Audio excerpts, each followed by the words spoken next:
কুর্মী বাউরি ভাই ভাই, কুর্মী মুসলিম ভাই ভাই, ভাই ভাই ভাই ভাই কুর্মী মুসলিম ভাই ভাই, ভাই ভাই ভাই ভাই। আমি খুব ভালোভাবে জানি যে অজিত বাবু কি হাড় ভাঙা পরিশ্রম করে এই যে সামাজিক আন্দোলন আছে, এই সামাজিক আন্দোলনকে একটা চিহ্নিত করে একটা জাতিকে দাঁড় করানোর চেষ্টা করছে।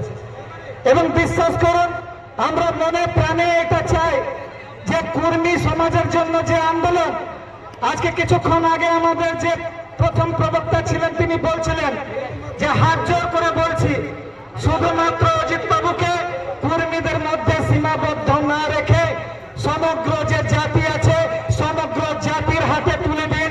এই অজিত বাবুকে সামনে রেখে একজন জননায়ক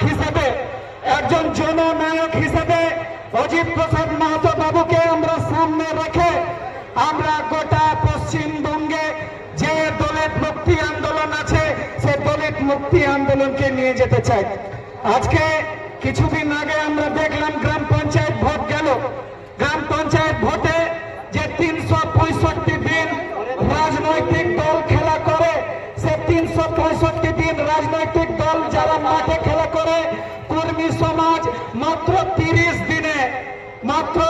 দিন আগে যখন অ্যানাউন্স করলো যে আমরা মাঠে ঘাটে বিভিন্ন গ্রাম পঞ্চায়েতে ক্যান্ডিডেট দেব, আর 400-র মধ্যে 200 ঝড়ের মতো নিয়ে যে সবাইকে জিতিয়ে দেখাই দিল যে আমরা রাজনৈতিক আঙিনায় দাঁড়িয়ে পড়ো যে গোল দিতে পারে, সমানে সমানে তালে তালে গোলে গোল দিয়ে বাটখারা সমেত যারা গোলকিপার ছিল তাদেরকে মাঠের বাইরে পাঠিয়ে দিয়েছে। এটাই আমাদের বড় জয়।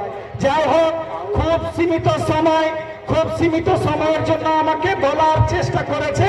আমি একটাই কথা বলবো, আমরা যারা দম সমাজ করি, হাড়ি সমাজ করি, যারা মুচি সমাজ করি, রুইদাস সমাজ করি, আমরা সমাজ করি, আমরা সিপিএম করি, টিএমসি করি, বিজেপি করি, ফরওয়ার্ড ব্লক করি, আরএসপি করি, কিন্তু আমাদের যে দাবি দাওয়া আছে, আমাদের দাবি দাওয়া আদায় করার জন্য পার্লামেন্ট আর আমাদের দাবি দাওয়া আদায় করার জন্য বিধানসভার দিকে তাকিয়ে থাকতে হয়। তাহলে যখন খেলার যে রেফারি বিধানসভায় বসে আছে, যেখানে